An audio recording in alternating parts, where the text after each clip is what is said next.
Hey, I'm Emma Lieberman. I'm a senior at Brandeis University, and I'm double major in theater arts and creative writing with a double minor in history and film.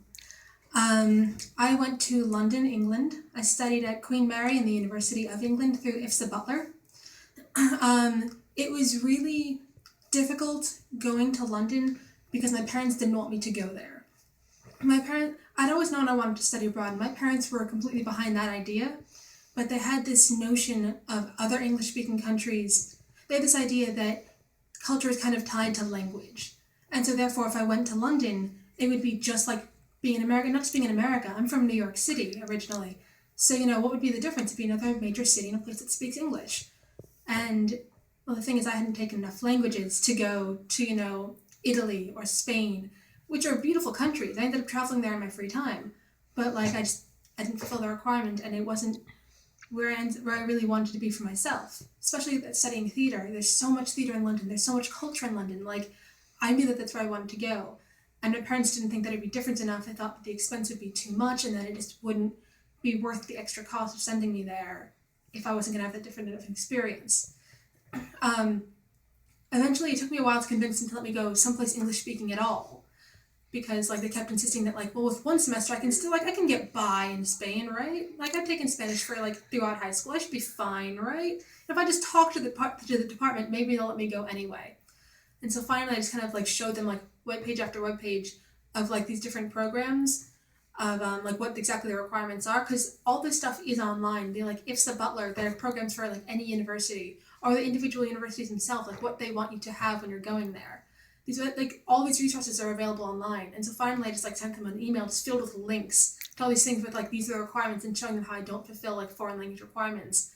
And then I sent them another email with links to all these amazing things in London, reviews from other students about how different London is, articles about how different a culture it is, how it's really not the same. Even interviews with celebrities. I sent them a video of Emma Watson talking about her experience being at Brown after having grown up in the UK. And they finally agreed to let me go someplace English speaking, but they still don't want me to go to London. They still thought it was too similar. So I told them I was going to go to Australia, because Australia is going to be really cool. There's plenty of amazing things in Australia. And then my parents got kind of nervous about me being a planet away, and they decided, an ocean away is a bit more comfortable to them than a planet away. So we ended up compromising for exactly what I wanted, which was pretty great. London itself is amazing too. There's a certain point where once I started showing them all the things I was doing there and all the different experiences I was having, they kind of definitely understood where I had been coming from the entire time. My favorite experience that I had was, I've grown up Jewish. I am a Jewish woman, and so I grew up in New York City, which has a huge Jewish population, and then I go to Brandeis University, which is also known for being very, very Jewish. I think somewhere around half of the student population identifies as Jewish. And so I'd always been surrounded by Jewish culture. And then I went to London, where, they weren't not accepting of my Judaism, but there just weren't other Jews. I knew exactly one other Jewish person there.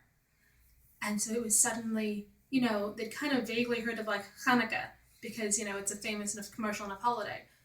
But I studied there in the spring, and, Passover came around, and I wanted to have a Seder. Just, it's part of my culture. It's what's something I want to do. I'm not particularly religious, but it's something that's part of me. And suddenly people didn't even know the story of Passover. I had to tell them it's what, the movie The Prince of Egypt was based on.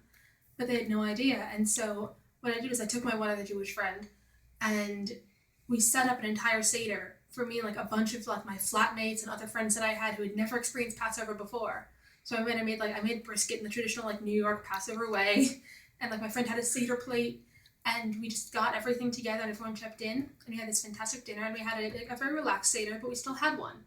To the point where there's a tradition in the Passover Seder where the leader of the Seder will hide the afikomen, part of the matzah, the flat bread, will hide it somewhere, and then the children at the table will go find it.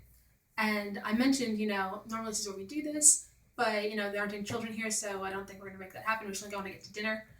And my friend stopped me and said, no, we'll leave the room. You hide it somewhere. We're going to do this. We're going to do it all the way. We're going to do it right. They ended up absolutely loving it, which I think is just the coolest thing.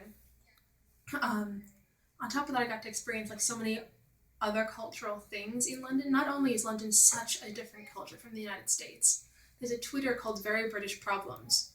And it's mostly just like, funny things like, that moment when you realize you've missed the perfect tea drinking temperature by seconds. It's mostly stuff like that that kind of plays on the funny stereotypes. Um, but I realized that I myself had changed to become more British.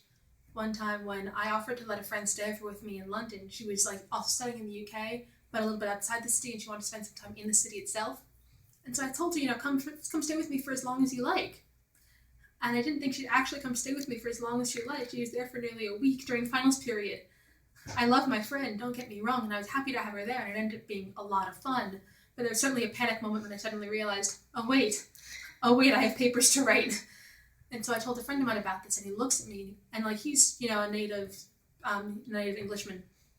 He looks at me and he goes, Emma, you've become one of us. And once I told my parents that story, they kind of realized how much I'd changed too. There's certainly a part of me that is very much native New Yorker as well. Like, we'll push right past tourists. I am the whole 9 yards. And suddenly I'd kind of become more ingrained in British culture. That like I was doing things like that. I didn't lose who I was by any means.